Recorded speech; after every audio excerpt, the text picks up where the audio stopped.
నీ దేవుడైన యెహోవా నిన్ను విడిపించుటకును నీ శత్రువులను నీకు అప్పగించుటకును నీ పాలెములో సంచరించుచుండెను గనుక ఆయన నీలో అసహ్యమైన దేనినైనాను చూచి నిన్ను విడవక్కున్నట్లు నీ పాలెము ఏం చేసుకోవాలి?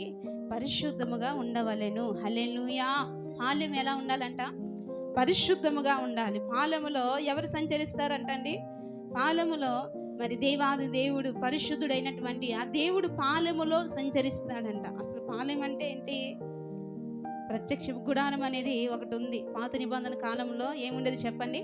ప్రత్యక్షపు గుడారము. ఆ గుడారములో ఆవరణం ఉండేది, పరిశుద్ధ స్థలం ఉండేది, తర్వాత అతి పరిశుద్ధ స్థలం ఉండేది.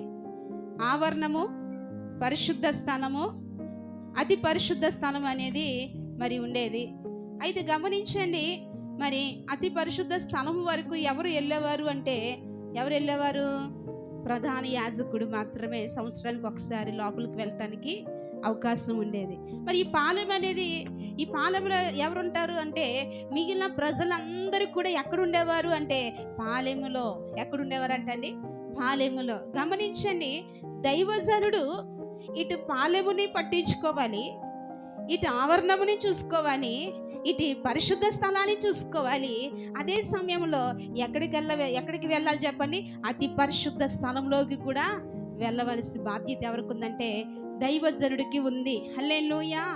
గమనించండి, పాలెం అంటే ఇప్పుడు అర్థం ఏంటంటే సంఘము. పాలెం అంటే ఏం చెప్పండి అర్థము? సంఘము.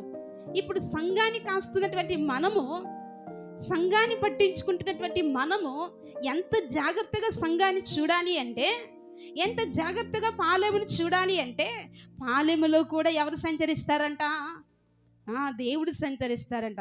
అతి పరిశుద్ధ స్థలంలోనే కాదు దేవుడు ఉండేది. ఏంటి? పరిశుద్ధ స్థలంలో మాత్రమే దేవుడు ఉండేది కాదు, అలాగే ఆవరణంలో మాత్రమే కాదు. ఎక్కడి వరకు కూడా ప్రభు సంచారణ ఉందంటే పాలెములో కూడా ఏముంది? సంచారం. ప్రభు యొక్క సంచారం ఉంది, దేవుని యొక్క సంచారం ఉంది. దేవుడు ఎక్కడ సంచరించబోతున్నాడు అంటే పాలెములో కూడా సంచరిస్తాడు. అంటే ఎక్కడ చెప్పండి? సంఘం. ఇప్పుడు మాటలు చెప్పాలంటే ఎక్కడ సంచరిస్తాడంట? సంఘం. మరి సంఘములో దేవుడు సంచరించాలి. సంఘం అంటే ఏదో రాతి కట్టడాలతో కట్టినటువంటి మందిరము కాదు. ఇది సంఘము ఆరాధించటానికి కావలసినటువంటి మరి మందిరము. మరి సంఘం అంటే ఏంటంటే ప్రియులారా, దేవుని యొక్క స్వరక్తము చేత కొనబడి మరి దేవుడు సంపాదించుకున్నటువంటి సంఘం. దేని చేత సంపాదించబడిన సంఘం అంటండి?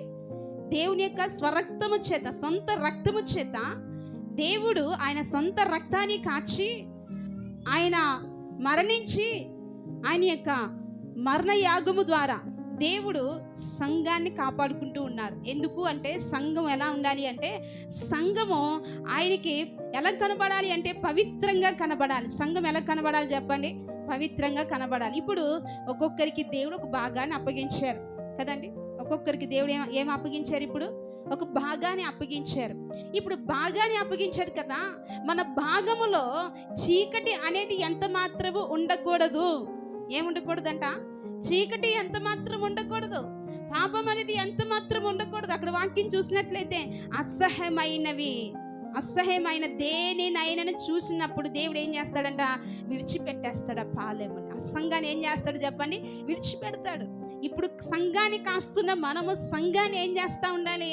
వారు ఎక్కడ తప్పిపోతున్నారు, వారెక్కడ దేవునికి దూరం అయిపోతున్నారు, ఆ సంఘములో దేవుని సంచారము లేకుండా ఎక్కడ అసహ్యమైన కార్యాలు జరుగుతున్నాయి అని ఏం చేయాలి? సేవకుడు ఏం చేయాలి చెప్పండి? పట్టించుకోవాల్సినటువంటి అవసరత ఎంతైనా ఉంది.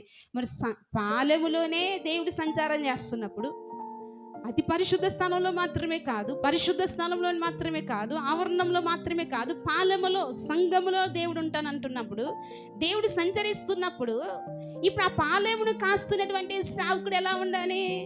ఆ పాలెముని కాస్తున్నటువంటి, జాగ్రత్తగా పాలెముని కాపాడుతున్నటువంటి ఆ యొక్క ప్రత్యక్షపు గుడారంలోకి లోపలికెల్లా ప్రవేశిస్తూ బయటకు వస్తున్నటువంటి సేవకుడు ఎలా ఉండాలి?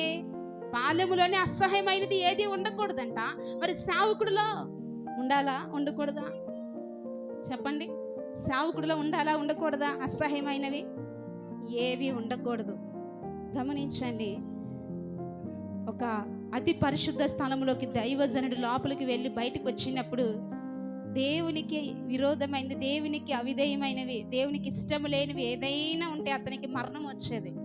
ఇప్పుడు అతి పరిశుద్ధ స్థలంలో మాత్రమే కాదు, దేవుడు ఎక్కడ సంచారం చేస్తానంటున్నాడు చెప్పండి? ఇప్పుడు సంఘములో దేవుడు సంచారణ ఉంది. సంఘములో దేవుడు సంచరించాలి అంటే ఆ సంఘం ఎలా ఉండాలి తెలుసా?